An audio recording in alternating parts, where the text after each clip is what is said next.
शहर पोलीस ठाण्यात राजेश एकनाथ भंडारी यांच्या फिर्यादीवरून शहरातील अहिल्या लॉन्स समोरील गोकुळ नगर येथील इलेक्ट्रॉनिक साहित्य ठेवण्याचे गोडाऊनचा दरवाजा तोडून विविध कंपनीचे इलेक्ट्रॉनिक साहित्य चोरून नेल्याप्रकरणी दाखल गुन्हा DB पथकाने उघडकीस आणल्याची माहिती पोलीस निरीक्षक के पाटील यांना प्रसार माध्यमांना दिली।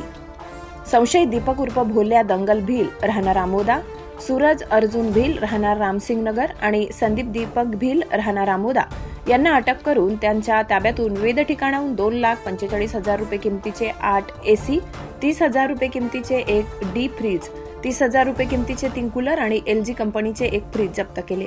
सदर गुन्ह्याचा तपास PSI हेमंत खैरनार करीत आहेत।